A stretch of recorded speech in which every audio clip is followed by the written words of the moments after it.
India আৰু বাংলাদেশৰ মাজত প্ৰথমখন টি-20 মেটচ হৈ আছিলে। আজি ইণ্ডিয়া 7 উইকেটত জিকিবলৈ সক্ষম হৈ গ'ল। আজি ইণ্ডিয়া বাংলাদেশে প্ৰথম বেটিং কৰি 127 ৰান কৰিছিলে, 128 ৰানৰ টাৰ্গেট দিছিলে। ইণ্ডিয়া আজি বলিং বৰ ধুনীয়া কৰে।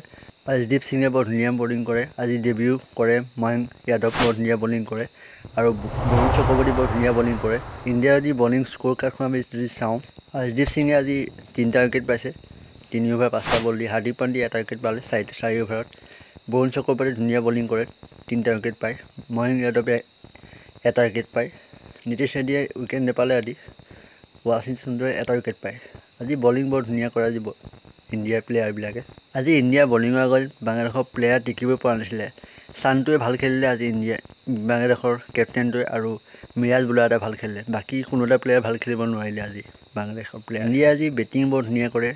হাৰ্দিক পাণ্ডিয়াই বৰ ধুনীয়া বেটিং কৰে, সূৰ্যকুমাৰে বৰ ধুনীয়া বেটিং কৰে, ছেমছাঙে বৰ ধুনীয়া বেটিং কৰে। ইণ্ডিয়াৰ যদি বেটিং স্ক'ৰ কাৰ্ডখন আমি চাওঁ, আজি ছেমছাঙে 19টা বলত 29 ৰান কৰে, বৰ ধুনীয়া বেটিং কৰে। আজি অভিষেক শৰ্মাই বল ভাল নেখেলিলে, 7টা বলত 16, সূৰ্যকুমাৰে 16টা বলত 29, নীতিশ ৰেড্ডীয়ে 15টা বলত 16, হাৰ্দিক পাণ্ডিয়াই 16টা বলত 39। বৰ ধুনীয়া বেটিং কৰে আজি ইণ্ডিয়াৰ প্লেয়াৰবিলাকে। ইয়াৰ লগে লগে চিৰিজটো 1-0 হৈ গ'ল। যদি ভিডিঅ'টো ভাল লাগে এটা লাইক কৰি দিব। ইণ্ডিয়া 7 উইকেটত জিকিবলৈ সক্ষম হৈ গ'ল। জয়